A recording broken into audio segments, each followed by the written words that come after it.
तो निम्न पुरा पाषाण काल में जो हमें कुल्हाड़ी, क्लीवर और खंडक का प्रयोग मिला है, ये हमें पाकिस्तान की सोअन घाटी, देखिए आप पाकिस्तान की सोअन घाटी मुझे नक्शे में ढूंढ के बताइए कहाँ पर है, और साथ ही यूपी के मिर्ज़ापुर के क्षेत्र में बोलन घाटी, सोहन और बोलन घाटी में हमें अवशेष मिले निम्न पुरा पाषाण काल के, जिन्होंने बताया कि उस दौर में जो आदि मानव का एक समूह है, आदि मानव से हम आगे बढ़ गए हैं, मनुष्य का समूह, वो क्या ढूंढ रहा था, वो क्या खोज रहा था, यहाँ पर हथियार के तौर पर कुल्हाड़ी और क्लिपर का प्रयोग किया गया।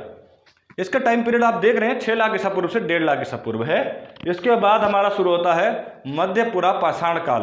ध्यान से जानिए आप, मध्यपुरा पाषाण काल में पत्थर की पपड़ी बनाई गई, गोल गोल पपड़ियाँ बनाई गई। आपको बता दूं मैं, पपड़ियाँ क्यों बनाई गई होंगी? नुकीला करने के लिए, सामान रखने के लिए। पाषाण काल है तो हथियार भी पत्थर के ही बनेंगे, और साथ ही साथ जो भी व्यवस्था होगी वो पत्थर की ही होगी। देखिए पपड़ी से वेदनी, छेदनी, खुरचनी ये बनाए गए। वेदनी, खुरचनी और छेदनी, छेद करने वाली, मतलब मनुष्य का दिमाग अब अग्रसर होता जा रहा है आगे की तरफ।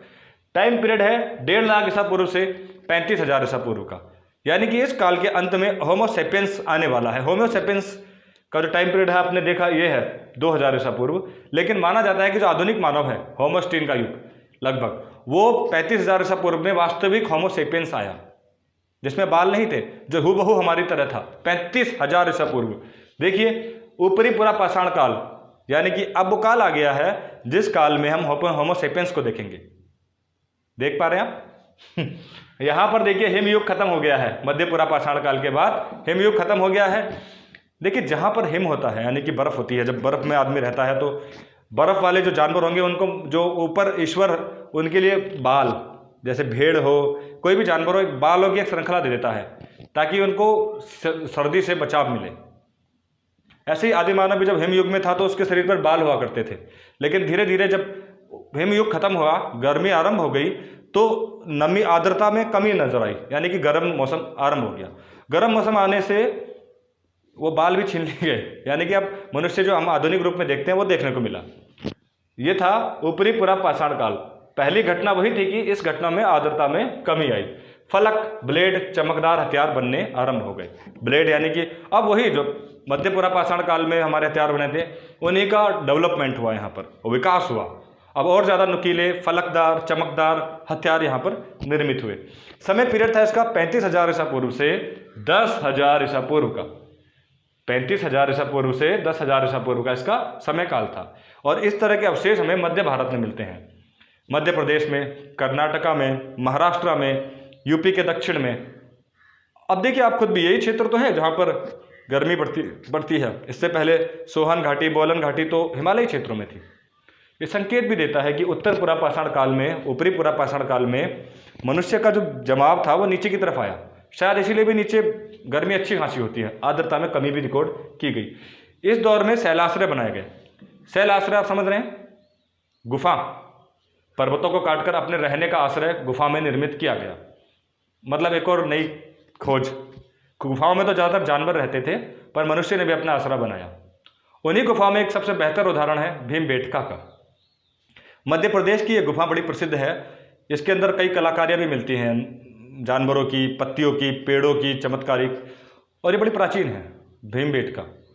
पूरा पाषाण काल के दौरान ही, ये जो है उत्तर ऊपरी पूरा पाषाण काल के दौरान ही माना गया ये शैलाश्रय का निर्माण हुआ। ये शैलाश्रय ही था जिसके अंदर मनुष्य रहना शुरू हुआ। और उसके बाद जब मध्य पाषाण काल आया तो मध्य पाषाण काल में ही वो नई आकृतियाँ उसमें कुरेदी गई। ऐसा माना जाता है कि भीमबेटका में आज भी नई आकृतियाँ कुरेदी जाती हैं, अभी भी नई भी हैं उसमें, कुछ पुरानी होने के साथ साथ। मध्य पाषाण काल, देखिए पूरा पाषाण काल के व्यतीत होने के बाद ये मध्य पाषाण काल है। मध्य पाषाण काल भी उतना ही महत्वपूर्ण है जितना पूरा पाषाण काल है। जो चीज़ें पूरा पाषाण काल में, उसके बाद आधुनिक युग अब आया। 10,000 ईसा पूर्व से तकरीबन 5,000 ईसा पूर्व का आप इसको समय मान सकते हैं, मध्य पाषाण काल।